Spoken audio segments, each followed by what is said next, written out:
Episode 5. Oh, he's that loser. You guys go on ahead. I'm going to the bathroom. Alex had noticed some white marks on his clothes, so he went to clean himself up.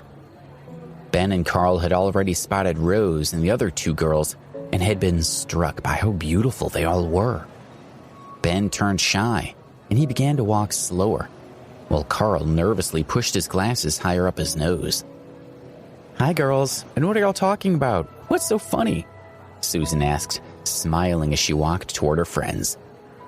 Rose and the other girls looked over, and when they saw Ben and Carl, their smiles froze, and they felt like a bucket of cold water had been tossed over them. Ben's appearance was unremarkable, and Carl seemed just as ordinary. This wasn't what they'd expected. After just a single glance, the girls looked away, seemingly disappointed. Seeing her friends' reactions, Susan flushed with embarrassment. She'd known this would happen. She turned her head and glared at Joe, who could only shrug and smile. "Let's sit," Joe said. "Carl, why don't you sit next to Stacy? And Ben can sit next to Betty."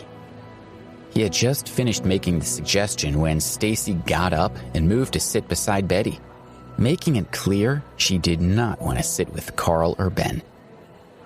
Joe felt bad for his friends. Stacy and Betty chatted on their cell phones, ignoring them, and that just wasn't right. It was downright rude. The table had a total of 4 wooden stools that could each seat 2 people.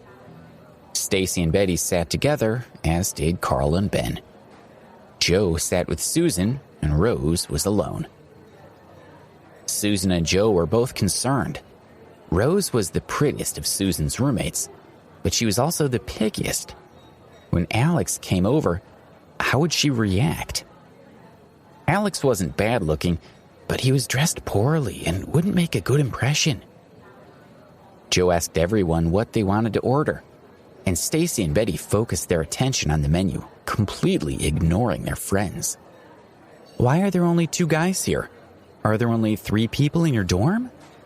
Rose asked Joe as she played with her hair. One guy went to the bathroom and should be back soon," he replied. Right on cue, he spotted Alex walking toward them, so he stood up and waved him over. "Alex, over here. Come and join us." When the girls heard him, they all looked in Alex's direction. Stacy and Betty only took a glance before losing interest, and they went back to studying the menu. Rose's eyes grew wide. One of her eyes began to twitch, and a look of displeasure crossed her face. Alex also recognized Rose. Keeping eye contact, he walked over to her, confused about why she seemed to hate him so much. When he sat beside her, she stared at him and then snorted softly, giving him a mocking smile. "Rose, what's wrong?" Susan asked, wondering how Rose seemed to know Alex. "Nothing." Rose's smile was cold. She glanced at Alex, then looked at Stacy and Betty. "As unlikely as it seems, this is the person who bumped into me at First Republic Bank." "This is the guy?" Stacy asked, her mouth hanging open. "Well," Betty said, "it seems like he's still wearing similar clothes." Both girls looked Alex up and down, their expressions disapproving. "What are you guys talking about?" Susan was still confused. Since Rose didn't seem interested in explaining, Stacy stepped in. "Rose went to take care of some business with her father at Metro Skybank earlier, and this guy hit her head with a door, see? Rose has a small bump on her forehead." Betty took over the conversation, glancing at Alex. "You can see how he's dressed, and he walked right into the Metro Skybank. You need $1 million to get a card, and yet he went in anyway, and the manager had to challenge him. No doubt he ran out of there with a red face, right?" Susan and the others all stared at Alex, imagining how embarrassed he must have been at the First Republic Bank. Susan was quite worried. Rose already seemed to have a poor impression of Alex, so would she want to stay now?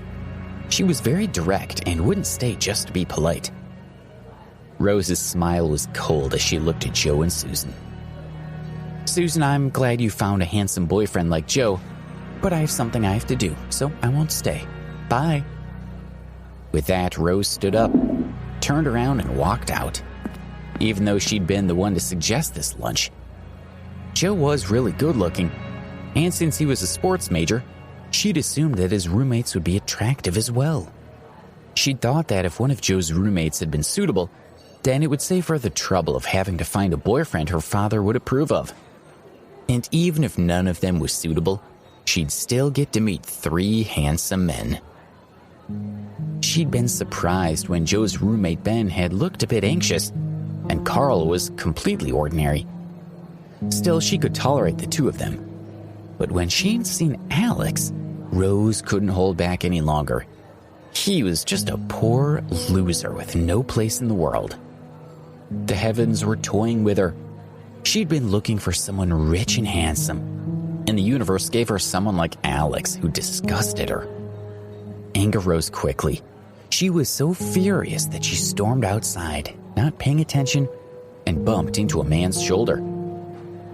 He was dressed all in black and looked very professional. His hair was fashionable but neat, and his skin was pale. He held an iPhone in his hand and wore an expensive watch on his wrist. The man's expression turned dark. But then he took a closer look at Rose and noticed how beautiful she was, and his manner changed drastically. "Hey, gorgeous, I didn't hurt you, did I?" he asked. "Would you like me to massage it better?" With a wicked grin, the man extended his hand toward her shoulder. Rose was so angry that she lashed out before the man's hand even made contact. She slapped the man's face, and with a frosty expression, she glared at him and snapped, "Watch where you're going." Before he could react, she had already marched out of the restaurant. Joe and the others had been ready to go over to help and were shocked when they saw Rose slap the man. When Rose left, Stacy and Betty decided to leave too, but Susan eventually persuaded them to stay. After lunch, Susan accompanied Joe to pay the bill, and then they left the restaurant. Stacy spoke to Joe and didn't even glance at Alex and the others. Susan was also quite disappointed with Joe's roommates. She was Joe's girlfriend, and she didn't want their relationship to get complicated because of his friends. She was careful to say goodbye to each of them, and then she walked toward the dorm with her best friends. After returning to the dormitory, Joe changed into his jersey and dashed to the sports field to participate in training. Ben was lying on his bed, bare-chested, playing with his cell phone, while Carl started up a video game and started playing it. Alex put a card into the Samsung Galaxy phone. If Kathy didn't want it anymore, he may as well use it. He turned it on and it worked quite smoothly. At that moment, Ben shouted excitedly, "Alex, Carl, Edith's live streaming channel is on. Quick, you need to watch it." Ben had a huge crush on Edith. She had started a live streaming blog 2 days ago and had even posted about it in the class chat. Almost everyone in the class knew about this blog. Since Alex had nothing better to do, he registered an account and went to Edith's live streaming channel. She had been streaming live for 20 minutes, and over 30 people were watching it, all classmates. There were no classes in the afternoon, so most people were free to watch it. Edith hugged a pink pillow and had red earphones in as she chatted in front of the camera. "Kisses to all my fans in the house. Now it's been a while since I've been pampered by you all. So, all my true fans, how about you send me a little treat of cash, and I might treat you with something you'll like." She twirled a lock of her hair around one finger and pouted at the camera, giving an air kiss with a suggestive wink. Her lips almost touched the screen. She was extremely popular, and quite a few people were secretly in love with her. So whenever she asked for funds, many boys wanted to give her what she asked for.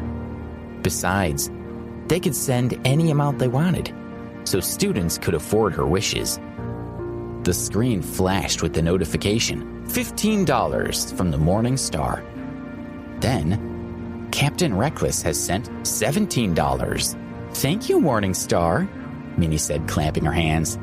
And thank you, my handsome little captain. I love you. Edith tilted her head and made a heart gesture with her hands. And just as she finished speaking, a shout came from the corridor. Edith is so cute. Followed by another voice yelling, she's adorable. Ben saw that Edith was flirting with people who had sent her money, and he felt a little jealous. So he nervously entered the amount of money and pressed the send button. A message popped up on the public screen. Flying Fish has sent in $30. Ben typed out a message under his screen name, Flying Fish. Minnie, it's Ben. I'm watching your live broadcast. Minnie smiled sweetly and spoke into the camera. Thank you, Ben. I know.